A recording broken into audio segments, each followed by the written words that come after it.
Depression and low self-esteem often walk hand in hand. Low self-esteem leaves individuals vulnerable to depression, while depression attacks the self-esteem. Depression can be one of the most self-esteem destroying illnesses. It can steal the joy right out of your life while robbing you of the fun of life, of hobbies, of interests. Depression will often distort thinking, leaving a once confident individual feeling inadequate and lesser than. Depression can be a catalyst to low self-esteem, to self-loathing, and to feelings of inadequacy. And no one enjoys a feeling of inadequacy, but knowing what your truth is will help you to challenge that negative thinking that often accompanies depression, that causing low self-esteem or low self-esteem that causes a depressive mood. So asking yourself these simple questions to challenge that thinking is a start. What evidence supports my thinking? Would others say this is true about me?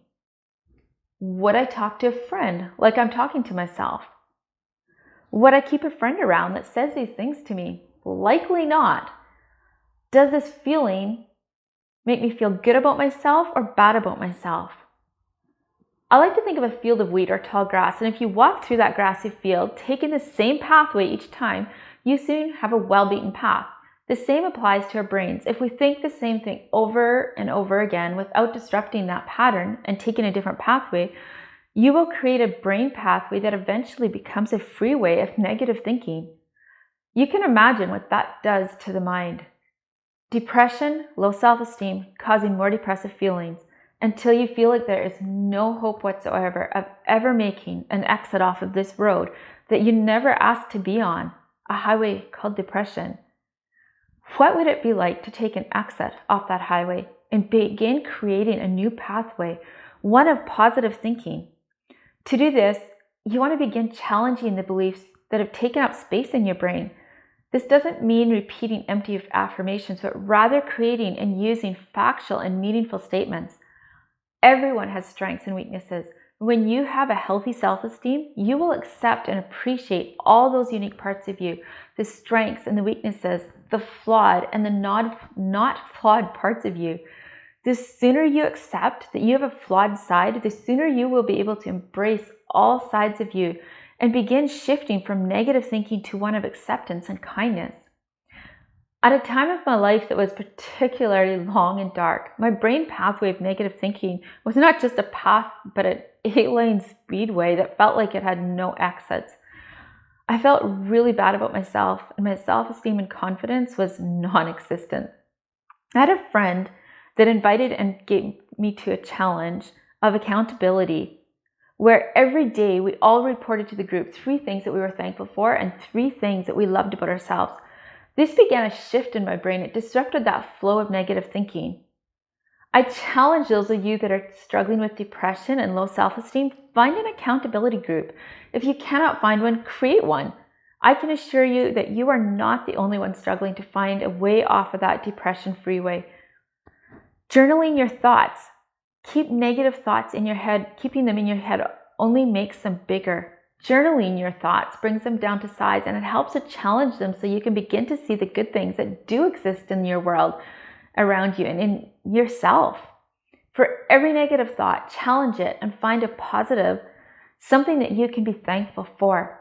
Often leaving yourself positive reminders on sticky notes or with washable markers can be reminders to inspire and to motivate a different thinking. For the longest time, I had a pink sticky note by my desk that said, "Who needs me to be on my A game?"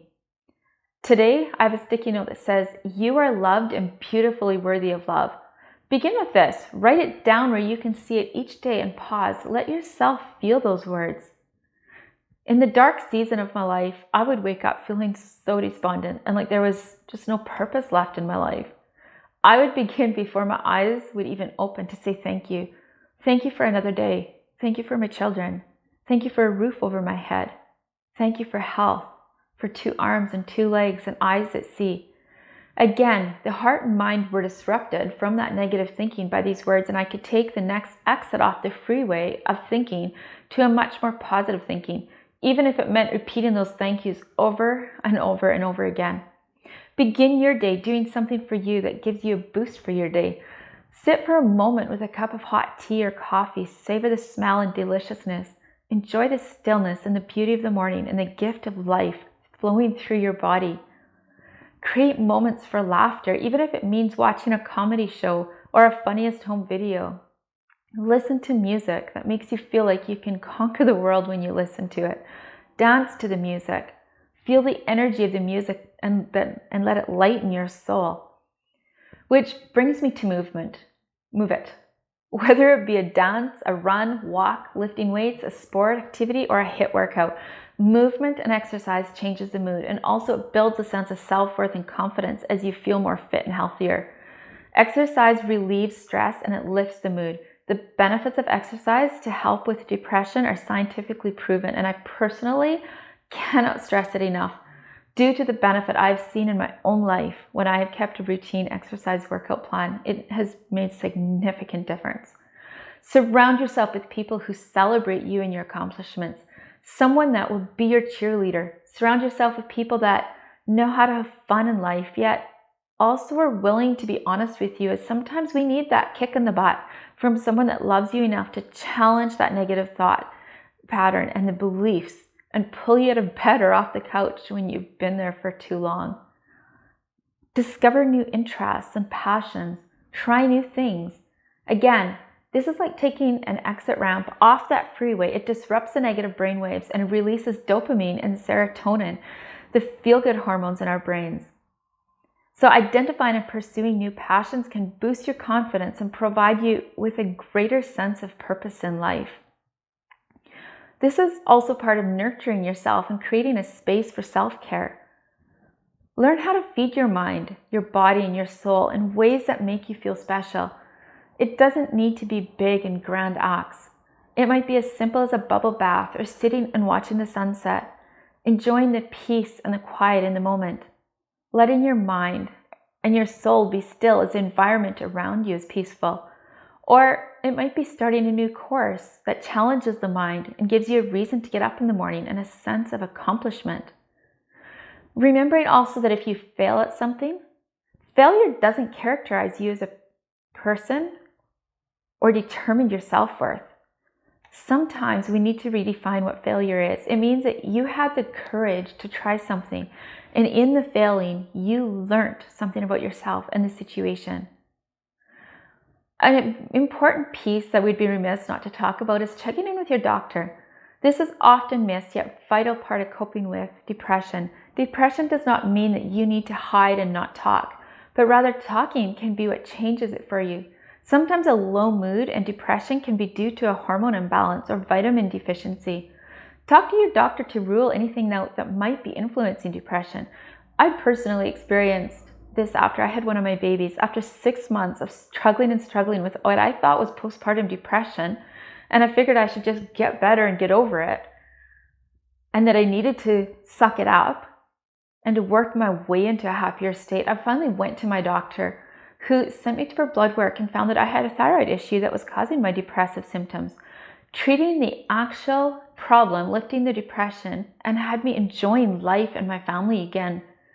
Be kind to yourself and look for moments of joy in each day. Have compassion. You are worth fighting for. Your confidence and self-esteem are worth fighting for.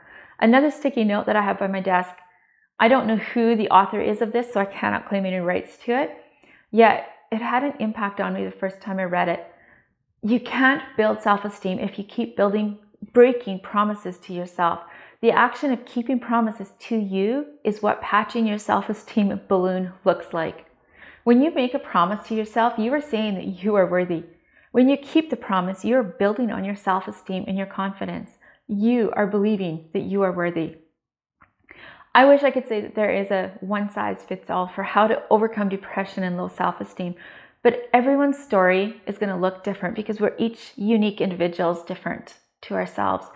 We have talked here about some of the basic and practical steps everyone can apply to get off that freeway and create a new highway. But if you're saying to yourself right now, I wish I could get off this freeway, create that new highway and gain the self-esteem, but I just don't feel like I can do this alone. I want that support and accountability or a mentor to walk with me. Click on the link below, Level Up Your Confidence, to learn more about a mentorship program that I offer to individuals to begin living that life that they want. If this is you, click below and you can schedule a free one-on-one discovery consultation where we'll discuss how this mentorship program works. We will analyze what your roadblocks are, what your strengths are, and see if this program is a fit for you.